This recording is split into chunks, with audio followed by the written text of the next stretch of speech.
एक देश एक चुनाव को लेकर चर्चा हो रही है। जेडीयू की तरफ से ना तो नीतीश कुमार ने पत्ते खोले हैं, ना ही पार्टी के राष्ट्रीय अध्यक्ष ललन सिंह ने पत्ते खोले हैं, लेकिन जेडीयू के प्रवक्ता कह रहे हैं कि वो एक देश एक चुनाव पर सहमत हैं, लेकिन उसके बाद कई और प्रावधान होने चाहिए, राज्यों से बात होनी चाहिए। हमारे साथ आरजेडी के वरिष्ठ नेता हैं भाई वीरेंद्र जी, उनसे जान लेते हैं किस तरह से देखते हैं एक देश एक चुनाव को। देखिए, ये सबसे बड़ी चीज़ है कि ये संघीय व्यवस्था पर बहुत बड़ा चोट है, हमला है।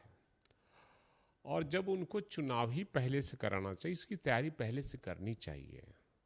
और बीजेपी चाहती है, क्योंकि सभी राज्यों में अभी जो चुनाव हुए हैं 7 सीटों पर, उसमें 3 सीट ही जीत पाया, 4 सीट इंडिया गठबंधन ने जीता और भारी मतों से जीता। आईओ जो जीते हैं बहुत कम वोट से मार्जिन से जीते हैं, किसी तरह जीते हैं। तो इनको डर है कि जो सांसद का चुनाव होगा इसमें हमारी करारी हार होगी। ये चाहते हैं पूरे देश में एक साथ चुनाव कराना। ये संविधान के खिलाफ भी है।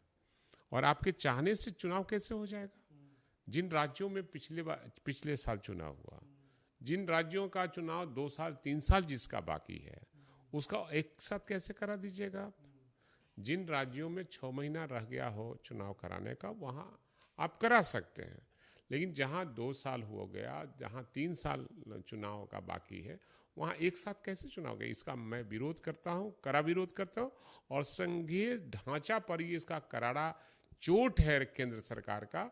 और केंद्र सरकार चाहती है कभी तो ऐसा भी बिल लाएगा कि ये चुनाव फिर कभी हो ही नहीं।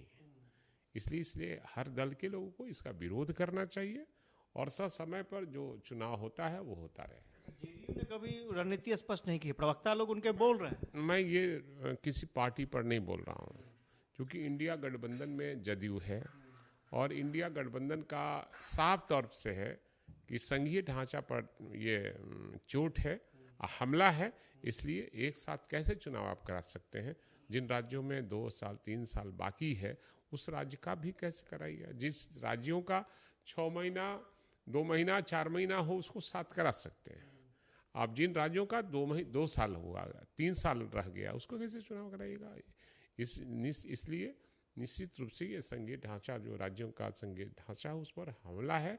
इसका मैं पुरजोर विरोध करता हूँ। अभी जो उपचुनाव परिणाम आए हैं, उसको किस तरह से देखते हैं? देखिए, उपचुनाव परिणाम जो आए हैं, इस धराशायी हो गई एनडीए। और इसका जितने भी बोलने वाले लोग हैं, ये लोग तो जुमलाबाज हैं।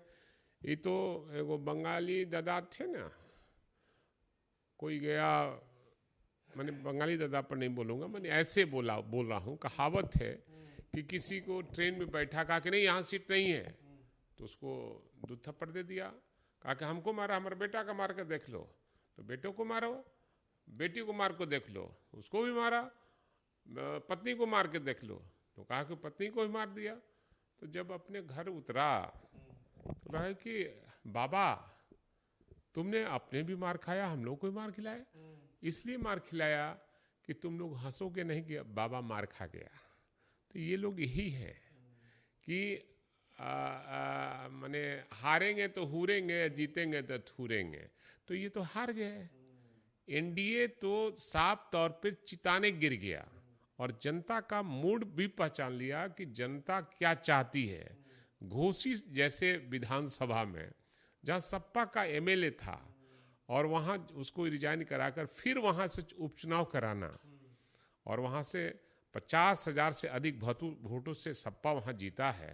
और मोदी का कहता है लोग गढ़ है, तो गढ़ तो पता चल गया ना कहाँ गढ़ है। और वहाँ जीत गया ना सपा काफ़ी मतों से, झारखंड में भी काफ़ी मतों से जीता है। इसलिए जहाँ कहीं भी जीत हुई है, मार्जिन काफ़ी रहा है इंडिया का जीतने का, और उनका जीतने का मार्जिन बहुत कम रहा है। हारते हारते जीते हैं।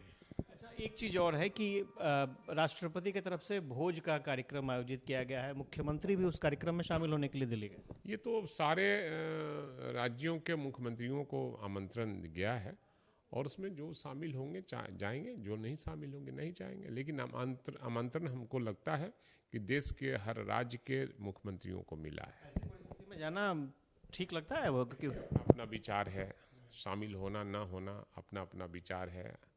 और कोई जाते हैं तो उसमें चूँकि G20 का बैठक है और उसमें रात्रि भोज उन लोगों के साथ करना है राष्ट्रीय अध्यक्ष के साथ, तो उसमें जाने से कोई दिक्कत भी नहीं है। वीरेंद्र थे और इन्होंने साफ तौर पर कहा है कि नीतीश कुमार भोज में शामिल होते हैं तो कोई परेशानी की बात नहीं है, राष्ट्रपति की तरफ से ये भोज दिया गया है। लेकिन सबसे बड़ी बात यह है कि उपचुनाव में जिस तरह के नतीजे आए हैं वो स्पष्ट संकेत देते हैं कि एनडीए की हार सुनिश्चित है। कैमरा पर्सन आनंद के साथ आशुतोष चंद्र, कशिश न्यूज़, पटना।